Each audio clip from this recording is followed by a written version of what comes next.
ہم اپنے دل میں یہ عزم کریں، ارادہ کریں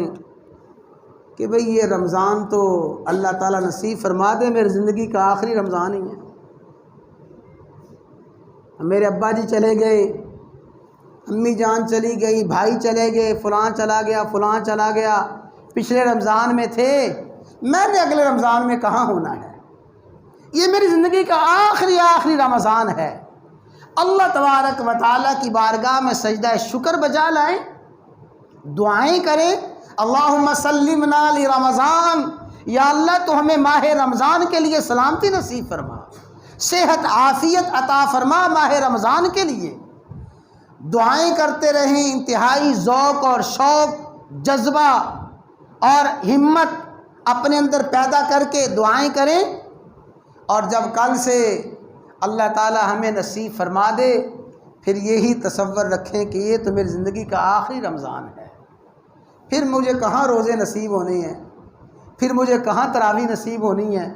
پھر یہ افطاری کے لمحات، یہ سحری کے بابرکت لمحات مجھے کہاں نصیب ہونے ہیں، یہ افضل سے افضل ایام کہاں نصیب ہونے ہیں۔ اس تصور کے ساتھ، اس خیال کے ساتھ،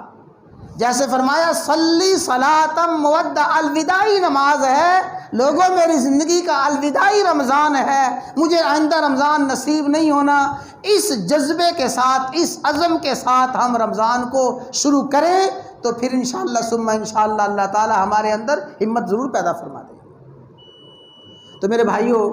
یہ ہم اس کے لیے اپنے آپ کو تیار کریں۔ تو اپنا جائزہ لیں، میں اپنا جائزہ لوں، آپ اپنا جائزہ لیں کہ ہم نے شعبان کے ایام میں رمضان کی کتنی تیاری کی ہے،